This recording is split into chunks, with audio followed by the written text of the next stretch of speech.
so awesome to see my guy Playoff P back to form.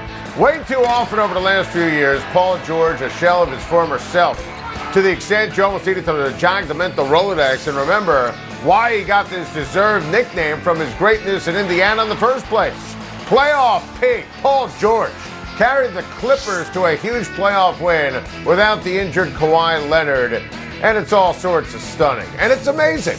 Paul George went for 27 points, 15 rebounds, 8 assists last night. The half-court three at the end of the third quarter was the perfect punctuation on his night. And the Clippers, they've just had this unreal knack for winning Game 3 throughout this postseason down 0-2. They did it against Dallas, and that was one thing. To do it against Utah was a huge deal. And last night, shorthanded, wow. Ty Lue deserves a lot of credit.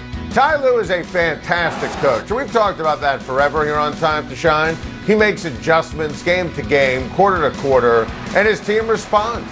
He was able to get Paul George to bounce back after the missed free throws in game number 2, and credit Ty Lue for starting Zubac, who was terrific, especially early. Zubac was a major force down low, 15 points, 16 rebounds, 11 points in the first half, and how about 12 rebounds for Zubac in the first half. Credit Ty Lue for Terrence Mann. Credit Ty Lue for Reggie Jackson. Now, I still like Phoenix to win this series. And I still like Phoenix a lot. Last night, listen, Devin Booker couldn't shoot straight. Blame the mask. Credit Pat Beverly. It was a combination of the two. Chris Paul returned, and you could tell from the jump he was absolutely rusty. But this team is loaded and so well coached, and Monty Williams will be able to take care of business. But the beauty is now we have a series. Even without Kawhi, Playoff P and Ty Lue made sure of it.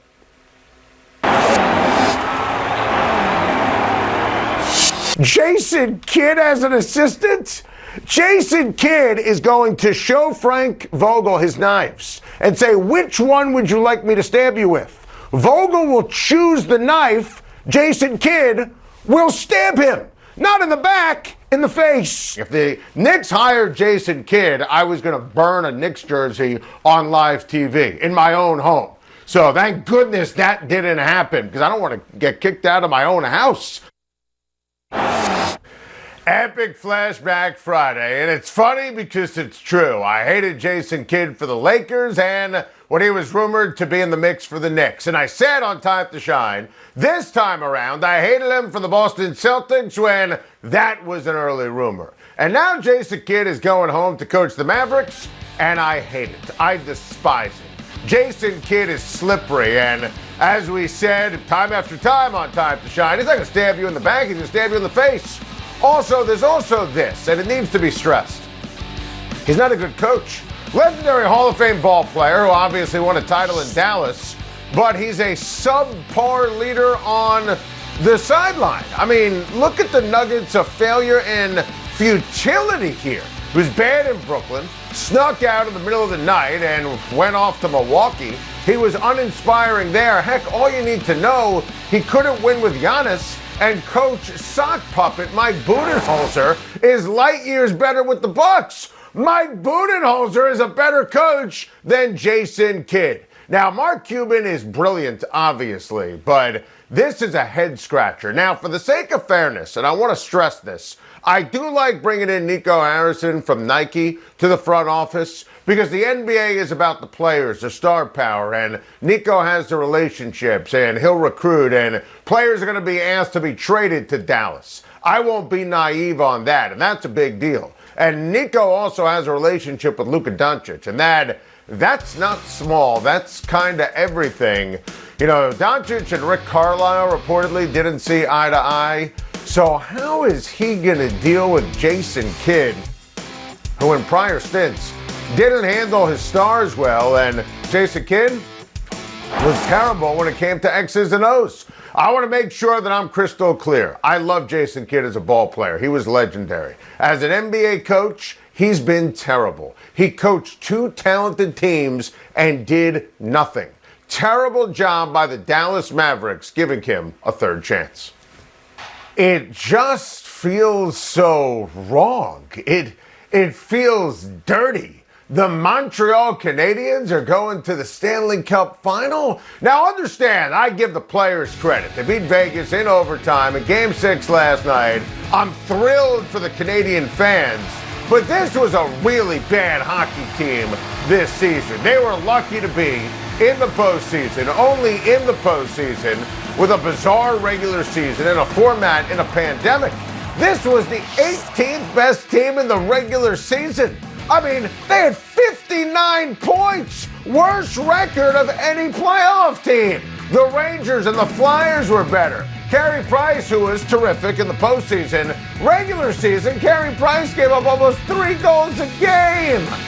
Wow! The first round of the playoffs, and I said it in real time on Time to Shine, it was all about Toronto choking. A Leafs fan has to be sick. They were up 3-1. They were better. Then credit Montreal. They swept the Jets, same old Jets. And then Pete DeBoer played the wrong goalie. And Marc-Andre Fleury had a flub for the ages. And here we are. I don't want to hear that this is great for Canada, okay?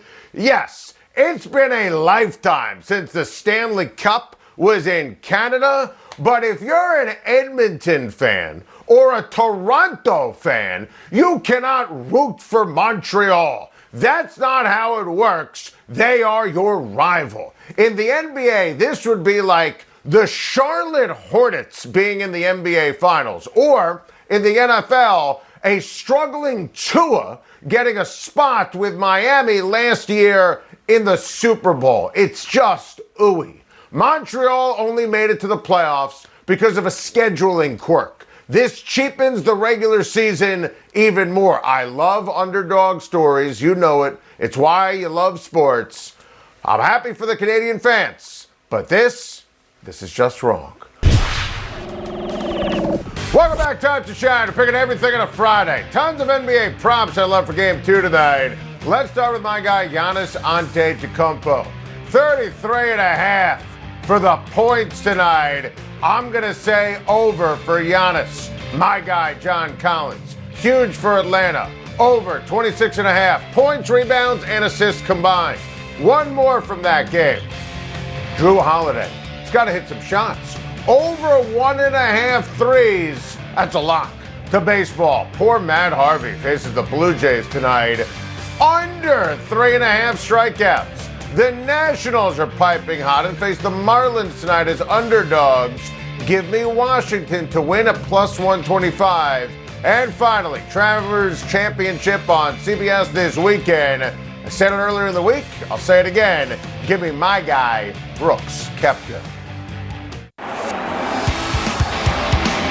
Let's keep the picks going to the Friday edition of Take Your Pick. Game 2 of the Eastern Conference Finals tonight in Milwaukee. Hawks up 1-0 after an epic Trae Young performance in Game 1. So who wins tonight? I think the Bucks will be able to win tonight behind Giannis Antetokounmpo. You heard me go with the over for his point total. I think Giannis will deliver. Chris Middleton has to be better. Same with Drew Holiday. I think it's going to be a great game. I like the Hawks with the points. Somehow in Vegas, Milwaukee is favored by 8 tonight, which doesn't make any sense when you consider the genius of Trae Young. But I will give you a bonus pick. I think by the time we talk again, coming up on Monday's sizzling edition of Time to Shine, I think the Hawks will have a 2-1 lead. I think Atlanta loses tonight, but Trae Young and the Atlanta Hawks, assuming everyone's healthy, will be able to win on Sunday night. I just think, you see the shimmy? You know the confidence. You heard me give you the over for points and rebounds and assists for John Collins. I think Herter's going to have a big weekend. I think when we reconvene on Monday, we're going to see the Atlanta Hawks with a 2-1 lead on the Bucks in the Eastern Conference Finals. I'm so fired up for this. The rivalry is renewed this weekend in Boston with the Yankees traveling to Fenway Park for a 3-game series against the Red Sox. Take your pick, Yankees or Sox. I'm going with the Yankees, and I never pick the Yankees because, frankly, I haven't liked this team all year. But Garrett Cole is going to win on Sunday. I think Herman has an advantage tonight. I will give Eovaldi the nod on Saturday evening, and I think the Red Sox and Yankees are coming in feeling very differently about things. How about the way Boston lost? The only run of this game was on a wild pitch, a walk-off wild pitch. They had a no-hitter going, Boston did, until the 8th, until it was broken up. And listen, this was a crazy way to lose. But listen, the Yankees have been piping hot. They've won 3 straight series. That's kind of a huge deal. The pitching has been improved. The power has been fantastic. Giancarlo Stanton told the press after they beat Kansas City yesterday, we're ready. Last time the Yankees and Red Sox got together, and I told you, I thought Boston was going to win that series, and they busted out the brooms and swept the Yankees in Yankee Stadium. Listen, it was a massacre, and Boston just absolutely destroyed New York. I think the Yankees are playing a better brand of baseball. Alex Cora has done a superb job with this baseball team. There still is something a little flukish about the Red Sox, including the starting pitching. Yankees take 2 out of 3. Nothing better than a Game 7. We've got a great one tonight in the NHL for a chance to go to the Stanley Cup Final and beat the fraudulent Montreal Canadiens. Islanders in Tampa to take on the Lightning. Tampa. I'm picking Tampa. I'm rooting for the Islanders. My guy Vin, an integral glue member of the Time to Shine crew, huge Islander fan. I got a lot of friends who root for the Islanders. I want more action in the old barn, more games in the Nassau Coliseum in the Stanley Cup Finals. But I just think the Lightning are better. The series has been epic. The competition has been thrilling. I think that you look at the Islanders, they're going to be ready for anything under Barry Trotz. They're built for this. They're tough. It's a hard-nosed hockey club. But I said on Time to Shine, when we did our conference championship preview show, that the Lightning would win in 7. I'm going to stay with it. Tampa in 7. Welcome back, Time to Shine. I got a lot of great stuff to get off my chest on a Friday. Plain and simple, this offseason has been a flat-out disaster for the Pittsburgh Steelers. They're poised to have a really rough 2021. I believe the Pittsburgh Steelers are going to finish in last place in the AFC North. And look, we talked about the Steelers cutting David DeCastro yesterday. Then after the show, they signed Trey Turner. In no universe is Trey Turner better than David DeCastro. They're only going to have one starter who's going to return on the offensive line. And it's not like they made improvements. Think about what the Chargers did, right? They had this, and by the way, they had Trey Turner and a terrible offensive line. They threw him the hell off the team. Chargers needed new offensive linemen. They drafted one in the first round and signed the best center in the NFL. You look at what Kansas City did. They revamped their entire line, free agency and trades. Pittsburgh, the worst rushing offense in the league, as we predicted 365 days ago at this time. And sure, in theory, Najee Harris, who I think is a terrific talent, helps, but the problem is he doesn't have a line. Ben doesn't have a line. Ben Roethlisberger is a first ballot Hall of Famer. He is one of the best quarterbacks in NFL history. He's ridiculously clutch. He's shot. Ben Roethlisberger cooked. If you watched him at the end of last year, he looked like a quarterback coming off of unprecedented surgery pushing 40. Because it was a quarterback coming off of unprecedented surgery pushing 40. And he has no offensive line. And it's even worse than last year. And DeCastro was great in terms of intangibles and tangibles. And they should have drafted an offensive lineman in the first round. And they spent their top second round pick on a tight end. I mean, what is that? The defense is not the same. Remember what this team looked like last year when Bud Dupree got hurt?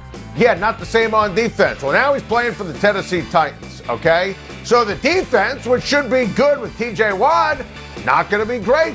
Not going to carry the team. And obviously, you have the Cleveland defense is better. The Baltimore defense is better, and you look at this schedule, and you factor in, Cleveland and Baltimore will be in competition with each other, and then with Kansas City and Buffalo and Tennessee, among others, for the Super Bowl. That's what we're talking about with Cleveland and Baltimore. Joe Burrow is a better quarterback for this season. This season, coming up 2021, than Ben Roethlisberger, okay? Without question. And I don't want to hear, well, what about Cincy's offensive line? Listen, they drafted an offensive lineman in round 2 after taking Jamar Chase in round number 1. Jamar Chase and Joe Burrow have a report from LSU in 2019. You're going to have Joe Burrow throw the football to Chase, to T. Higgins, to Boyd, and Ben Roethlisberger is cooked. So the Steelers' line, which was awful last year, somehow got worse even as they changed over 4 starters. Bigots. Steelers. Gotta get this off my chest. You want to talk about the most lackluster no-hitter ever? Look no further. How about this? Craig Kimbrell actually closed it out and had no idea. No idea. Look at that reaction. He said after the game he didn't realize it was a no-hitter until his catcher started celebrating. 4 Cubbies combined on the no-no. 3 relievers who had no idea what the hell was going on. They couldn't see the scoreboard from the bullpen. Also, Zach Davies, who was starting the game, he was walking the damn ballpark, so didn't have that feel of, well, this is special. Oh, by the way, nice job, Rob Manfred. No-hitters are a dime a dozen these days anyway. You got the shift working, and you have the pitchers hitting in the National League, and they ruin the baseballs, and the hitters don't have the right approach. Sad. Absolutely sad. I gotta get this off my chest. I am genuinely fired up for A's Giants this weekend. Just to give a little love for this Bay Area series, I still think San Francisco's gonna fall apart, but we can hype this as a potential World Series preview. By the way, Manaea Cueto, that is a tremendous pitching matchup. I think that both these teams are excellent the way they've played. They deserve credit. I think the A's have real staying power. The Giants, listen, I keep waiting for Buster Posey and company to come crashing back down to earth, but listen, they're in the same division as the Dodgers, as the Padres, and they keep on keeping on. So we need to make sure we give them respect, we give them attention, and I will take the A's to take 2 out of 3. I'll say it just to make everyone in the Bay Area happy in a potential World Series preview. Thank you for watching. Please like and subscribe, and don't forget to hit the bell for more videos.